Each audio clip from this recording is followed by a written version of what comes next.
पाटील साहेब, तुमच्या ECG मध्ये काही बदल आहेत, आपण इको करून घेऊयात. सर इको म्हणजे काय नेमकं करावं लागेल त्याचं? अच्छा, इको म्हणजे हृदयाची सोनोग्राफी आहे, ज्यामध्ये आपण तुमच्या हृदयाचे लाईव्ह इमेजेस कम्प्युटरमध्ये चेक करणार. आणि सर ही टेस्ट करणं का गरजेचं आहे म्हणजे?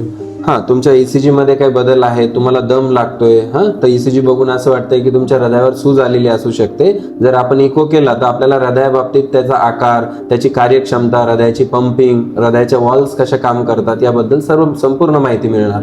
सर मी जॉब करतो, मला काही सुट्टी वगैरे जास्त मिळत नाही, अगदी 15 मिनिटात तुमची ही टेस्ट होऊन जाणार आणि अर्ध्या तासामध्ये तुम्हाला रिपोर्ट भेटणार. म्हणजे माझं एका दिवसात सुट्टीत होऊन जाईल का? नक्की काहीच आणि सर काही त्रास वगैरे होईल का ती टेस्ट? नाही, त्रास काय होत नाही. या टेस्टमध्ये आपण तुमच्या हृदयावरती एक जेली लावतो आणि ट्रान्सड्युसर नावाच्या इन्स्ट्रुमेंटनी तुमची हृदयाची सोनोग्राफी करतो.